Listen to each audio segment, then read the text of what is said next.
అందరికీ నమస్సుమాంజలి. సెప్టెంబర్ మాస ఫలితాలు.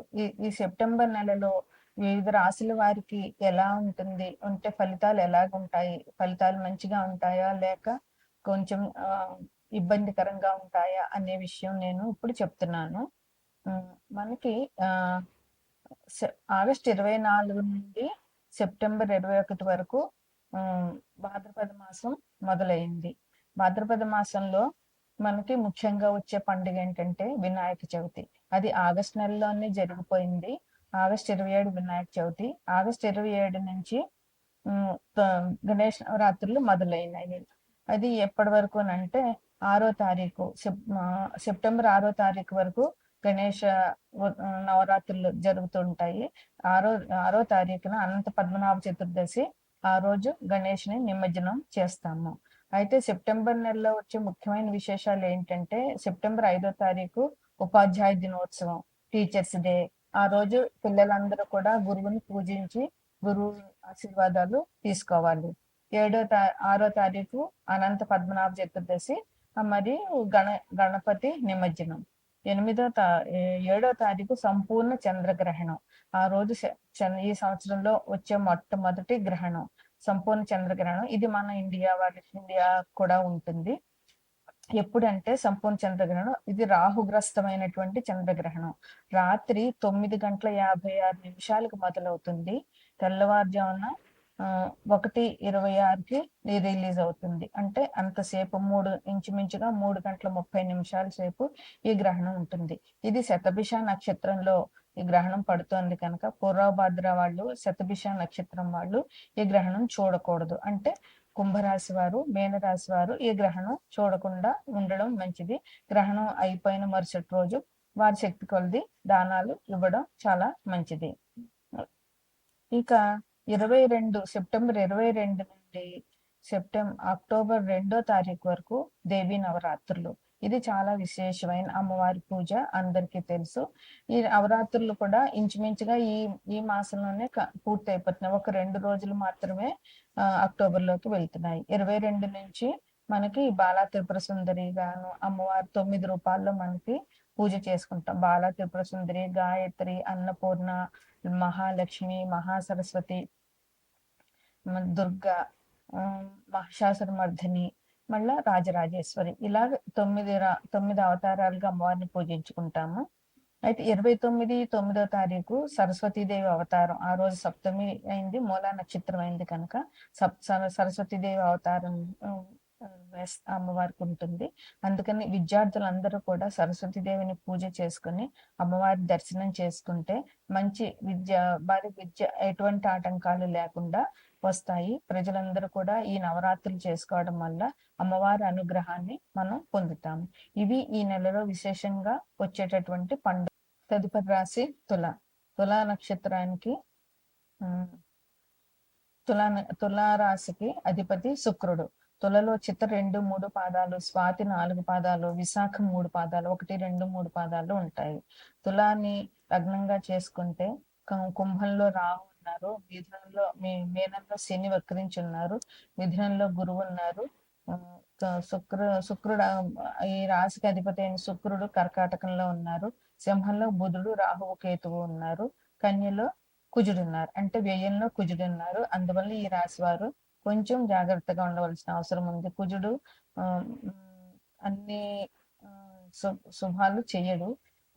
యాక్సిడెంట్స్ కి, మనకి రక్తం కారేలా దెబ్బలు తగలడానికి, వీటన్నింటికి ఆయన కారకుడు. రక్తానికి కారకుడు ముఖ్యంగా. అందువల్ల కుజుడు సంతృప్తి కోసం మీ సుబ్రహ్మణ్యేశ్వర స్వామిని పూజించండి. వ్యయంలో ఉన్నాడు కనుక ఎటువంటి ఇబ్బందులు రాకుండా కుజగ్రహాన్ని బాగా పూజించండి. మనకి నవగ్రహాల స్తోత్రాలు ఉంటాయి కదా, వాటితో పూజించండి. ఇక ఈ రాశి వారికి ఇప్పుడు 14వ తారీఖున కన్యలో ఉన్న కుజుడు తులలోకి వస్తాడు. అంటే వ్యయం నుంచి లగ్నంలోకి వస్తాడు. అందువల్ల ఈ రాశి వారు కుజ గ్రహం విషయంలో కొంచెం జాగ్రత్తగా ఉండాలి. 17వ తారీఖున రవి సింహం నుంచి కన్యకు వస్తారు. అలాగే 15వ తారీఖున శుక్రుడు కర్కాటక నుండి సింహంలోనికి వస్తారు. ఇది ఈ మాసంలో ఈ గ్రహాల స్థితిగతులు అన్నమాట. ఇక మీకు మంచి కార్యక్రమాలు చేస్తారు. మంగళ కార్యక్రమాలు చేస్తారు. అంటే దేవుడికి సంబంధించిన పూజలు అట్లాంటివి చేయడం జరుగుతుంది. ఎనివే ఈ సంవత్సరం అమ్మవారి పూజలు వస్తున్నాయి కనుక అన్ని మంగళకరంగా చేయగలుగుతారు మీరు. అలా పాత బాకీలు ఏమున్నాయో మీకు అవన్నీ కూడా మీకు వసూలైపోతాయి. అది ఇబ్బందులు ఉండకుండా ఉంటాయి. అలాగే పాత మిత్రులను, చిన్ననాటి స్నేహితుల్ని ఈ మాసంలో మీరు కలుసుకోగలిగే అవకాశం వస్తుంది. అందువల్ల మీరు ఆనందంగా ఎదురు చూడొచ్చు. ఇక మీరు దైవ చింతనలో ఎక్కువ కాలం గడుపుతారనమాట. అది చాలా మంచిది ఈ వ్యక్తికి. అందువల్ల దైవాన్ని నిత్యము ఆరాధించుతూ ఉండండి. మీకు శ్రమ ఉంటుంది, పని భారం ఉంటుంది, కానీ ఇవన్నీ ఎప్పుడు తగ్గిపోతాయి అంటే మన దైవారాధన ఉండటం వల్ల ఇవన్నీ తగ్గిపోతాయి. అందువల్ల మీరు దైవ చింతన చేసిన వల్ల మీకు ఉండే శ్రమ అలసట నుంచి మీకు విముక్తి లభిస్తుంది అనమాట. ఇంకా కొత్త వాళ్ళు ఎవరితోటి కూడా మీరు ఎక్కువగా మాట్లాడొద్దు, వాళ్ళని నమ్మొద్దు, వాళ్ళని చనువుగా ఇంట్లోకి రానియొద్దు. అది ఈ మాసంలో మీకు ముఖ్యమైనటువంటి పని. అందువల్ల మీరు జాగ్రత్తగా ఉండండి. కొత్త వారితోటి ఎక్కడ కట్ చేయాలో అక్కడ కట్ చేయండి. ఇంకా పని ప్రారంభించే ముందు ఆలోచించుకోండి. ఏ పనైనా కొత్తది మొదలెడుతున్నారంటే అది ఎలా ఉంటుంది అని కాస్త ముందు ఆలోచన చాలా ముఖ్యము. చేసి చేతులు కాల్చుకుని ఆకులు పట్టుకోవడం కంటే ముందు ఆలోచించడం చాలా మంచిది.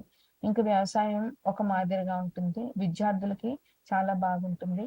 సరస్వతీదేవి అవతారం రోజున విద్యార్థులు అమ్మవారిని పూజించడం వల్ల వాళ్ళకి మంచి జరుగుతుంది. కుటుంబ సభ్యులు అందరూ కూడా సంతోషంగా ఉంటారు. పండుగలు వస్తున్నాయి కనుక అందరూ కలుసుకోవడము, ఆనందంగా గడపడం జరుగుతుంది.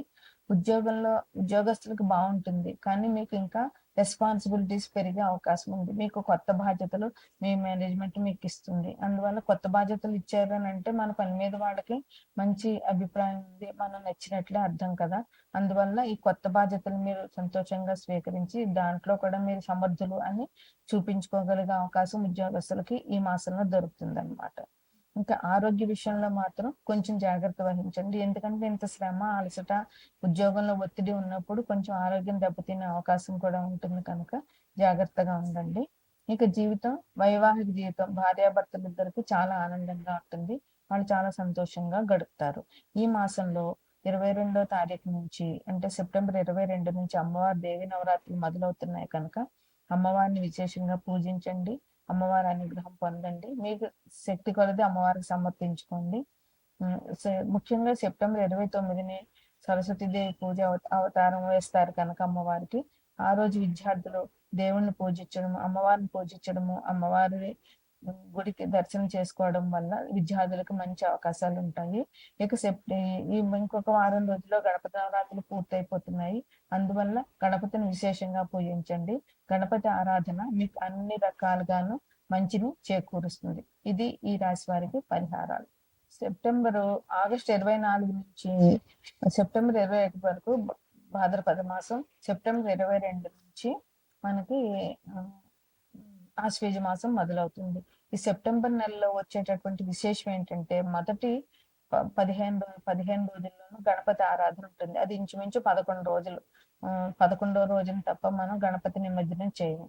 ఇంకొక 4 రోజులు వదిలేస్తే ఆ తర్వాత నుంచి సెప్టెంబర్ పౌర్ణమి పాడ్యం నుంచి అమావాస్య వరకు పితృపక్షాలు అంటారు, మాహాల్య పక్షాలు అంటారు. అంటే ఈ 15 రోజుల్లో విశేషంగా పితృదేవతల్ని ఆరాధించాలి.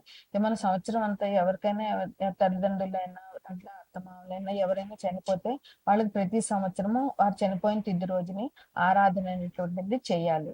అయితే ఈ ఆరాధన చేయలేని ఆ రోజు సంవత్సరం అంతా చేయలేకపోయినా ఈ మహాలయ పక్షాల్లో చనిపోయిన మన బంధువులు, మన మిత్రులకైనా సరే, మన బంధువులు తాత ముత్తాతల నుంచి ఎవరు చనిపోయారో వాళ్ళందరికీ కూడా ఆ రోజు ఈ మహాలయ పక్షాలు 15 రోజుల్లోనే ఆరాధన చేసినట్లయితే ఆ శాపం నుండి తప్పుకుంటాం. మనం ఎప్పుడైతే పితృదేవతలకి ఆరాధన చేయలేదో అప్పుడు పితృదేవతల శాపాలు మన కుటుంబాన్ని పట్టి పీడిస్తాయన్నమాట. అవి పిల్లలకు పెళ్లి కాకపోవడము, ఉద్యోగం రాకపోవడము, ఆరోగ్యం లేకపోవడము, ఇలాంటి కష్టాలన్నీ పితృదేవతలు కలిగిస్తాయి. అందువల్ల వాళ్ళకి కనీసం మన సంవత్సరంలో ఒక్క రోజైనా వాళ్ళకి ఆరాధన చెయ్యాలి. ఆరాధన కొన్ని జాతుల్లోనే ఉందంటే బ్రాహ్మణులు, వైశ్యులు ఇలా చేస్తారు. ఇక మిగతా కులాల వాళ్ళైతే దీనికి బ్రాహ్మణులకి స్వయంపాకం ఇస్తారు. అదైనా సరే ఈ మాసంలో చెయ్యాలి. ఈ 15 రోజుల్లో తప్పకుండా చేయాలి. మన దేవుడి పూజ అయినా మానొచ్చు, కానీ పితృదేవతల ఆరాధన మాత్రం మానకూడదు. వాళ్ళ వల్ల మనకి మనం వాళ్ళకి చేసినట్లయితే వాళ్ళు సంవత్సరం ఆ ఒక్కరోజు సంవత్సరం నుంచి ఆ ఒక్కరోజు వాళ్ళు ఎదురు చూస్తూ ఉంటారు. మనం పెట్టే భోజనం కోసం, మనం ఇచ్చే వస్త్రం కోసం. అందువల్ల వాళ్ళకి మనం విశేషంగా తప్పకుండా చేయాలి. దానివల్ల మీకు వాళ్ళ ఆశీస్సులు పొందుతారు. మిమ్మల్ని, మీ కుటుంబాన్ని వృద్ధిలోకి తీసుకొస్తారు పితృదేవతలు. అందువల్ల ఈ 15 రోజులు విశేషంగా చెయ్యండి. వాళ్ళ ఆశీస్సులు పొందండి. ఇక సెప్టెంబర్ 22 నుంచి అక్టోబర్ 2వ తారీఖు వరకు అమ్మవారి దేవి నవరాత్రులు. ఇవి ముఖ్యమైన నవరాత్రులు. ఇందులో అమ్మవారు 9 అవతారాలతో, 9 రోజులు 9 అవతారాలతో భక్తుల్ని మనం దర్శనం చేసుకోవచ్చు భక్తులు. అందువల్ల అమ్మవారిని విశేషంగా ఆరాధించండి. ఇది చాలా మంచి అవకాశం. అమ్మవారి దయ ఉంటే ఇంక ఎవ్వరు ఏం చేయలేరు. అమ్మవారి దయ ఉంటే అన్నీ ఉన్నట్లే. అమ్మవారిని విశేషంగా ఆరాధించండి. అమ్మవారి ఆశీస్సులు పొందండి. ముఖ్యంగా ఈ మాసం మనకు చాలా అదృష్టవంతమైన నెల అని చెప్పుకోవచ్చు. అమ్మవారి పూజలు చేసి అమ్మవారి ఆశీస్సులు పొందండి. అలాగే పితృదేవతల ఆశీస్సులు పొందండి. ఇది ఈ అన్ని రాశుల వారికి కూడా ఉన్నటువంటి పరిహారాలు. ఇంక ముఖ్యంగా సంపూర్ణ చంద్రగ్రహణం 7వ తారీఖున సంపూర్ణ చంద్రగ్రహణం వస్తుంది. రాత్రి 9:56 నుంచి రాత్రి 1:26 వరకు ఉంటుంది. అంటే ఇది మించుమించుగా 3:30 ఉంటుంది. అందుకని శతభిష నక్షత్రం పూర్వభాద్ర నక్షత్రంలో ఈ గ్రహణం పడుతుంది కనుక ఈ 2 నక్షత్రాల వాళ్ళు అంటే కుంభరాశి, మీనరాశి వాళ్ళు చూడకూడదు. మరుసటి రోజు లేచి స్నానం చేసి ఇల్లు శుభ్రం చేసుకుని కడుక్కుని అప్పుడు తగినటువంటి పరిహారాలు మీ శక్తి కొలది మీరు బ్రాహ్మణ దానం చేసుకోవచ్చు. ఈ గ్రహణం రాహుగ్రస్త గ్రహణం పడుతుంది అన్నమాట. ఇది ఈ మాసంలో ఉండేటువంటి